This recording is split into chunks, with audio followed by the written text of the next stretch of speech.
किसान और पानी का रिश्ता ऐसा है जैसे दिया और बाती का हो। दोनों एक दूसरे के बिना अधूरे से लगते।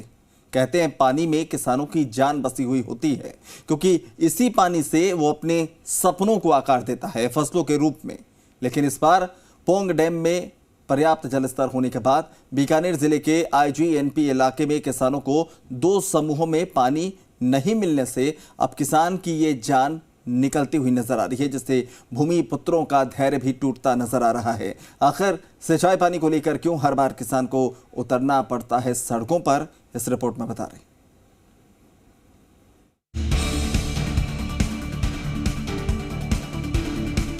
बीकानेर जिले के IGNP इलाके के किसानों को हर बार सिंचाई को लेकर पानी के लिए आंदोलन झेलना पड़ता है। रबी की फसल हो या खरीफ की फसल, हर बार किसानों को आंदोलन करने के बाद ही पानी मिलता है। आंदोलन क्षेत्र के किसानों के लिए एक परंपरा बन गई है। सिंचाई पानी की मांग को लेकर किसान एक बार फिर सड़कों पर उतरने को मजबूर हो गए हैं। पोंग डैम में पर्याप्त जल स्तर होने के बाद भी 2 रेगुलेशन में पानी नहीं दिए जाने से किसान उग्र हैं। उग्र किसानों ने INGP के हेड पर धरना दे आंदोलन का आगाज शुरू कर दिया है। इस समय IGNP इलाके के प्रथम चरण में विजयनगर 507 हेड, पूगल ब्रांच की 620 हेड पर पिछले 3 दिनों से आंदोलन चल रहा है। बड़ी संख्या में किसानों ने पड़ाव डाल दिया और जबरन गेट खोलने की भी प्रशासन को चेतावनी दे डाली।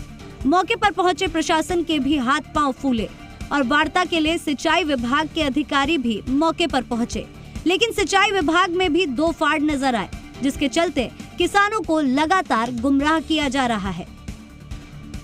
एक तरफ ये बात भी दबी जुबान में कही जा रही है कि नहरों में इतना पानी है कि किसानों को अतिरिक्त पानी दिया जा सकता है। दूसरी ओर रेगुलेशन विभाग के अधिकारी इस बात को नकार रहे हैं, जिसके चलते किसानों में लगातार आक्रोश बढ़ता जा रहा है।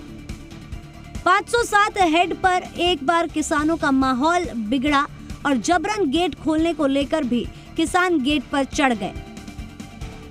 छतरगढ़ SHO की समझाइश के बाद किसान गेट से नीचे उतरे, जिसके बाद अधिकारी मौके पर पहुंचे।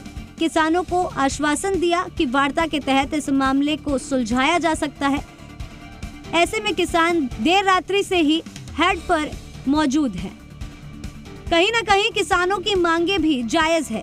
जब IGNP में 10,000 क्यूसेक से ऊपर पानी चल रहा है, तो किसानों को अतिरिक्त पानी देकर भी किसानों के खेतों में जल रही मूंग, ग्वार और नरमे की फसल को बचाया जा सकता है।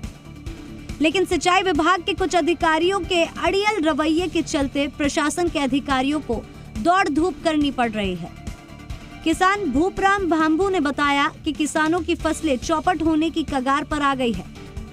14 अक्टूबर के बाद 2 रेगुलेशन में छोड़ा गया पानी टेल तक पहुंचते पहुंचते 10 दिन ले लेगा। तब तक फसल पूरी तरह से बर्बाद हो जाएगी। 14 तारीख को ये देंगे, जिसकी बारी निकल के 23 तारीख को पानी आएगा, उसके कुछ नहीं बचेगा। 14 तारीख तक भी नहीं बचेगा। 14 को पानी देंगे टेलों पे, 18 को पानी पहुंचेगा, क्या बचेगा वहाँ बताओ? फसलें तो अभी खत्म है। सिंचाई विभाग के अधीक्षण अभियंता राम सिंह कहते हैं, वर्तमान में 3 में से 1 समूह का रेगुलेशन चल रहा है। उसके पूरा होने के बाद नया रेगुलेशन जारी होगा। हालांकि वो मानते हैं कि पोंग डैम में पर्याप्त मात्रा में पानी है, लेकिन इसका निर्धारण रेगुलेशन चीफ इंजीनियर के निहित है। उनको किसानों के बीच में आकर वार्ता करनी चाहिए। रेगुलेशन वाले उनसे बात करके दे सकते हैं, वरना बैलेंस में है या नहीं है वो रेगुलेशन भी एडिशनल चीफ इंजीनियर SC उसको एग्जामिन करें, उसको देख के इनसे वार्ता करें और इनकी सुने।